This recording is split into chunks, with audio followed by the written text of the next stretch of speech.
Hey, this is John Reynolds, 52, Snooki, and I am rucking here on the west side of Wilmington as part of F3 Cape Fear.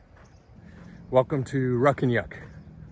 Rucking gives you the opportunity to have one-on-one or small group conversations, and the mission of Ruck'n'Yuck is to capture some of those conversations, talk about rucking, talk about life, talk about the unexpected. Episode 3, I caught up with Steak Knives, our former first FQ, our current Weasel Shaker, reigning Texas Hold'em champion, and the Q for our upcoming GT 44 Veterans Day weekend. Give a listen. You'll learn a lot about this him in our midst.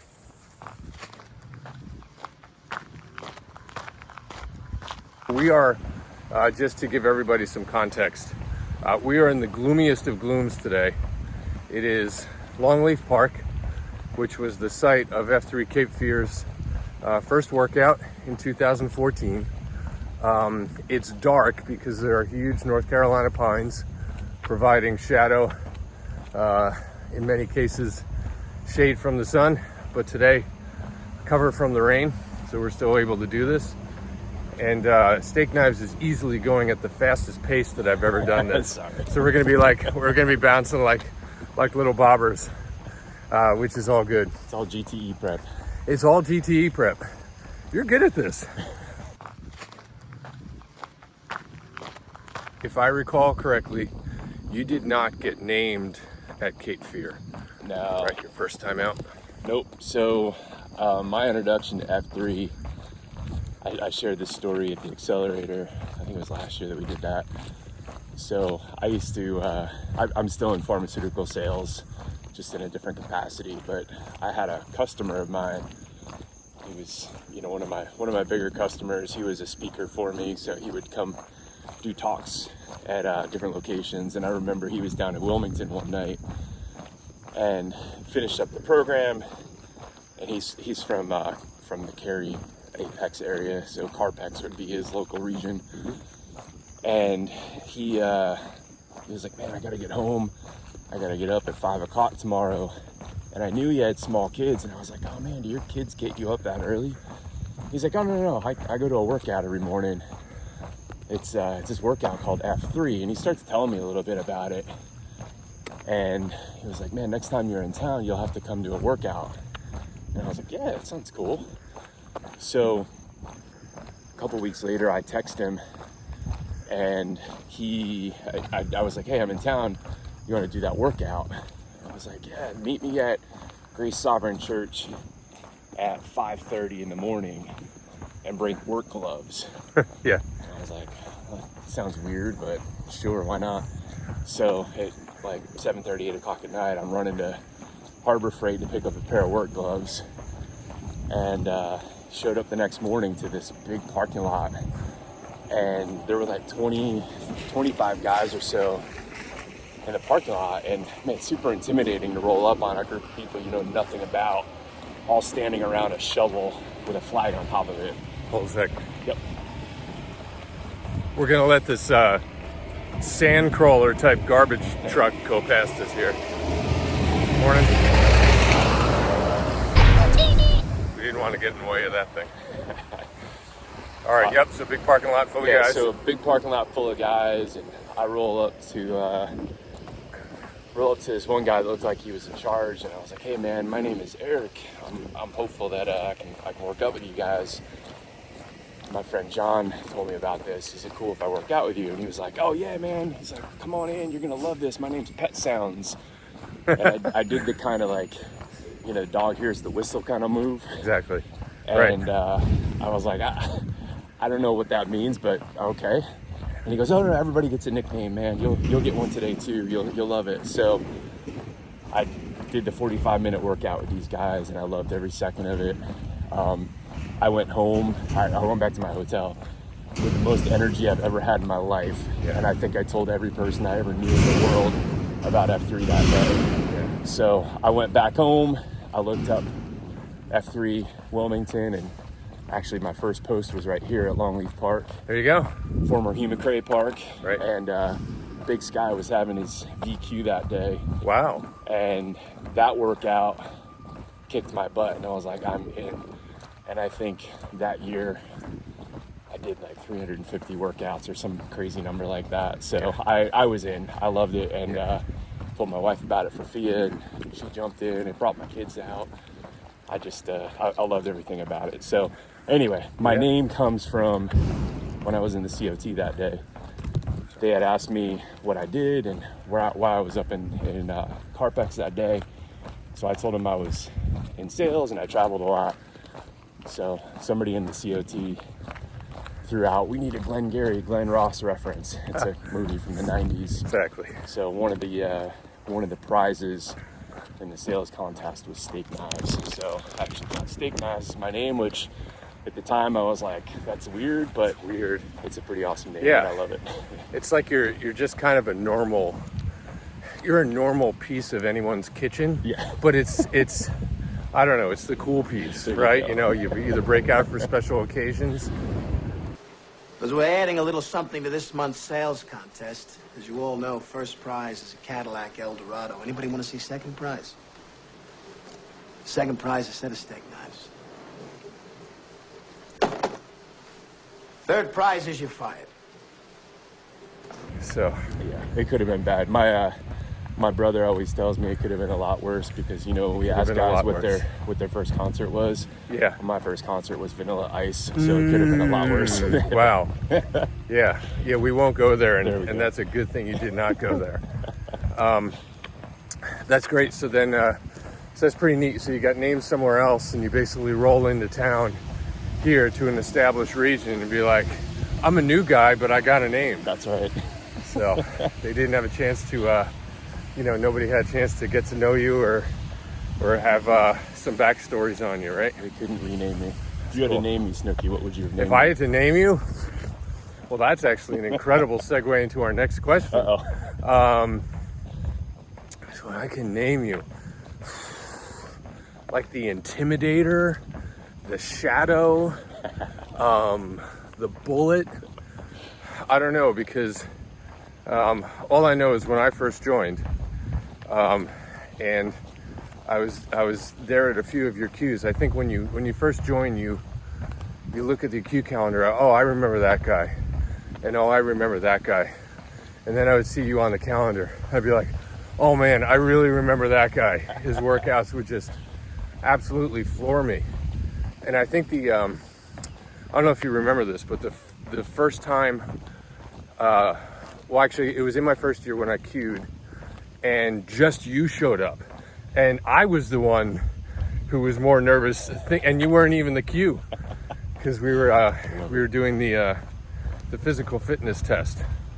And so, but anyway, you were a sport, and Awesome, man. we had a good day that day.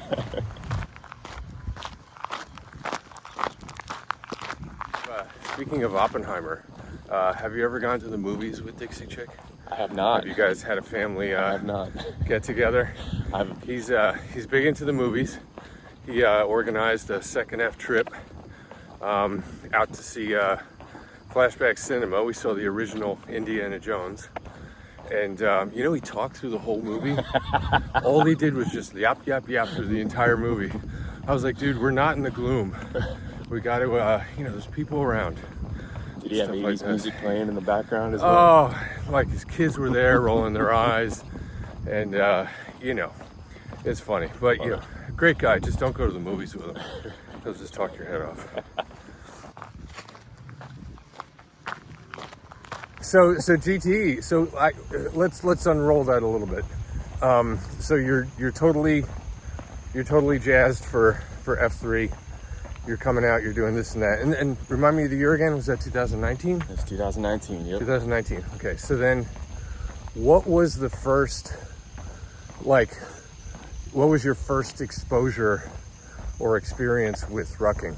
Yeah. So I'm almost at my 4-year mark. So I started August 7th, and the first month when I was with Cape Fear, I learned about the challenge boards that we have. So the 7 and 7, and the 30 and 30, the 50 workouts in 10 weeks, and then the 100 workouts in 20 weeks, or challenge, all that kind of stuff. And I didn't really know how to decipher all the different AOs out there, but I was like, I just want to do as many workouts as I can, because again, I'm totally hooked. I'm drinking the Kool-Aid of F3. So at the time, you could do 9 workouts a week. There was 7 that you could do that were official workouts, and then you could get credit for 2 ECs. So I was doing 9 workouts every week. And one of those happened to be Tough Ruckers. And I didn't know what rucking was. I didn't know any of that stuff. Yeah. But I remember reaching out to, I think it was Flight Nurse or Seahorse. I didn't know those guys at the time, but I was like, hey, I want to show up to Tough Ruckers. What do I need? And they're like, just show up. We'll help you out. So I see the time, and we always put everything in military time. So it said 18:15. Yep. And I showed up an hour early because I couldn't figure out in my brain, or I was too excited about it. Yes. So I showed up at 5:15. Right. Didn't ask your wife. Well, didn't confirm. I didn't tell her that I goofed up either. Yeah. I think she just thought it was a 2-hour workout. So anyway, I showed up. Seahorse let me borrow a sandbag that day. Right. So I'm walking around with Seahorse, his wife Okra, Flight Nurse, a couple other people that were just kind of outside F3, or F3 or FIA, but they came out to ruck with us on Wednesdays. Right. So I'm walking around the park with these guys, looking like this militia, carrying a sandbag, and again, like, got a huge smile on my face because I'm like, this is so cool. Yeah. And about halfway through, Seahorse was like, hey, let me switch with you, try the ruck out. So I threw his ruck on. How nice. Like, this is great. Yeah. So that was kind of my introduction to this. And I went back home that night and I started looking up rucks on Go Ruck, because of course Flight Nurse and Seahorse were telling me all about the company. Yep. And how I have to get one of these bags. When I saw how much they were, I was like, I can't justify spending like $200-300 on this equipment right now. Right. So probably like everybody, there's probably 50 different times I went and put that ruck in your cart and plate in the cart. Yeah. It was all about ready to hit the submit button and didn't. So all I did was, I had a backpack. It was an old snowboarding backpack that I had, that I tied initially it was a 20-pound kettlebell, and I thought that was the heaviest weight in the world. Right. And I'd walk around with my wife and my dog every night and just kind of got used to it. And my wife started doing the same thing. She had a backpack with some weight in it. And then that next year, I did the good husband thing, and I bought her a ruck for Mother's Day. I was expecting Valentine's Day, but Mother's Day? Okay, hold on a sec. You got your wife a ruck for Mother's Day. I did. That's an F3 relationship right there. It's funny you say Valentine's Day, because the next Valentine's Day we bought each other sandbags.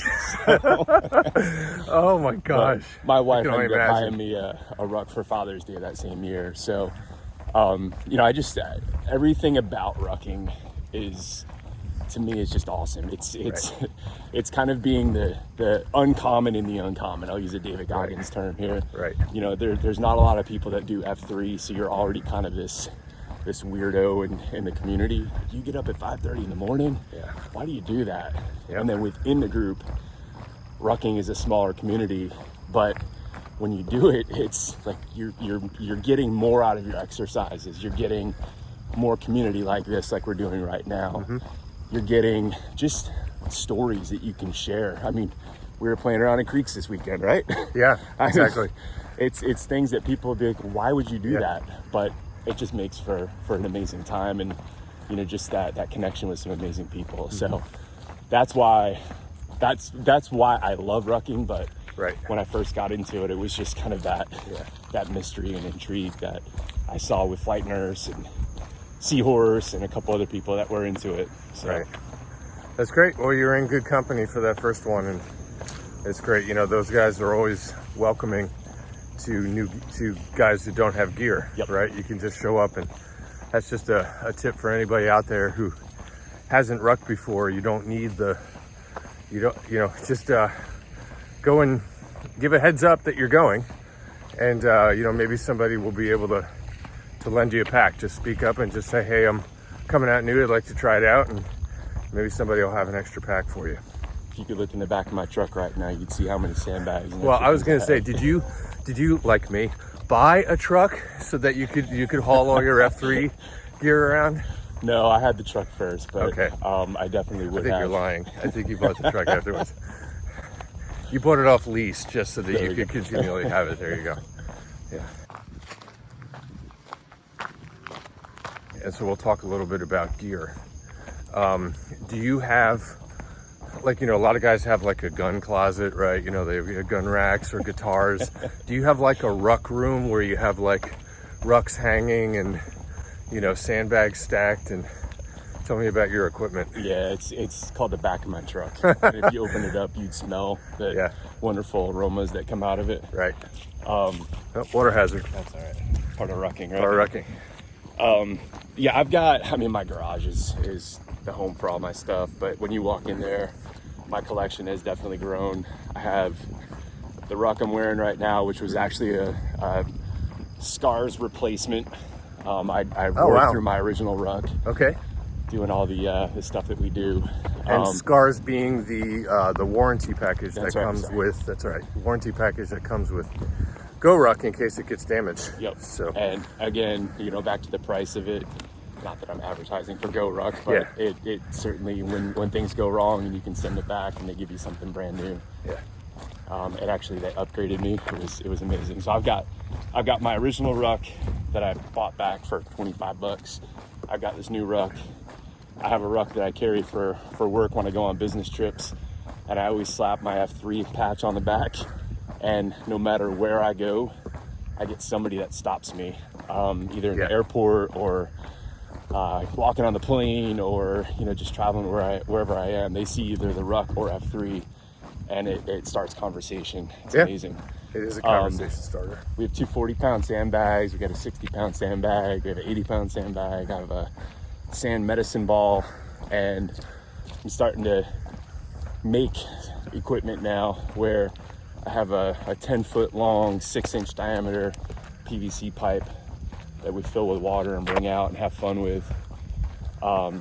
Something I stole from California Love out in Bruco. Mm-hmm. We got a tow strap that we put a kettlebell around, and we do bear crawls with that thing. Fun. So you put the tow strap around your hands. Yes. So just a lot of cool different things that you can torture people with and have a lot of fun. And you are very handy. I know you've made, is it the Nomad Shield?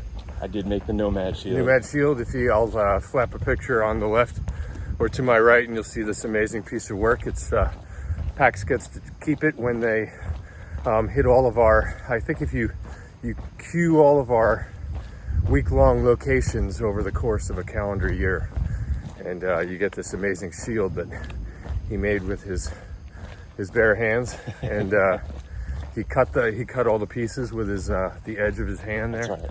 It's amazing. So talented.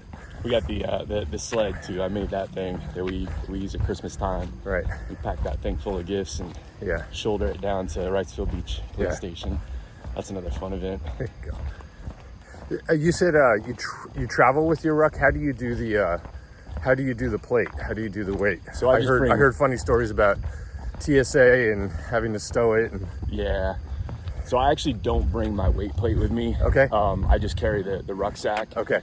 But if I get the chance to go out and ruck, I'll take a bunch of water bottles or whatever I can throw in for weight. Yep. But I just like the conversation piece of having the ruck with me. Like I said, I always get somebody that stops me, and it turns out to be an amazing conversation with them. Right. You could kill two birds with one stone by just buying like large water bottles. Yeah. And just throwing them in there, and while you're traveling, that's a great idea. Yep. Yeah, I've never tried to get my plate through TSA. Yeah. I'm a carry-on guy, and I don't think they'd like to see a 30-pound plate come through the X-ray machine. Right. Exactly. There's another podcast I listen to where they have the segment which is called Unsponsored Sponsors. So yes, we are not a sponsored podcast. We do mention Go Ruck a lot. We will mention anybody that provides equipment, fitness equipment, training equipment for F3 or anything, or rucking or anything like that. But yes, tell us about the large ball that has entered Wilmington, and we can't stop talking about it. So it's been dubbed the blob, and it's just 60-ish pounds of sand. Oof. Wrapped in whatever this lovely canvas material is. No handles, right? No handles. Oh. It's fun in a very twisted way. Yes. I tortured Jingle and one of our downrange packs, Gridlock from Charlotte. Yes. With it on Tuesday. We had some fun in the parking decks over at UNCW before Run Forest Run. We just had to carry that thing up to the top deck of the parking deck, do some exercises up there and carry it back down. We alternated that with a 80-pound sandbag and a 40-pound sandbag. Man, I almost passed out. Jingle almost threw up. Yeah. Gridlock sent messages to some of his other packs, and kind of came back through to me through one of our packs. Pledge, I guess his brother is big into sandbag workouts. Yeah. And is a psycho like us. So, but again, it's another one of those like uncommon among the uncommon, right? Yeah. Not a lot of guys that want to pick up a 60-pound sandbag and throw that thing around, or a ball. But yeah, it's notorious around our region now. Yeah. Yeah, I love the blob. It's like a perfect reference. Yep. All right. Well, the blob, I don't think will have its place in November. So, with November being November 10th through 12th, our Grow Ruck, the last Grow Ruck of the calendar year, will be down here in Wilmington. So it's Veterans Day weekend. Saturday morning's workout will be on the battleship. That'll be tons of fun. Yep. Give a shout out to who arranged that for us. Gravity was key in hooking up that connection. He's through his work in the community here, and I think a lot of it coming from the 10-year reunion that we had here a couple of years ago. Mm-hmm. He's made a lot of really good relationships and was able to pull that one through for us. So my idea was just to do a workout in the parking lot of the battleship, and then at the end either take a picture in the background. And right. Gravity called the captain of the ship up, and he was like, why wouldn't you want to do the workout on the deck? Yeah. And we made that happen. So big shout out to Gravity. Sure. Yeah, and it's actually timely because that weekend is the big battleship marathon. Yep. But they don't run 26 miles on a boat, so they just kind of run around it, and so we had the opportunity to squeeze in some hours there, which is fantastic. Yep.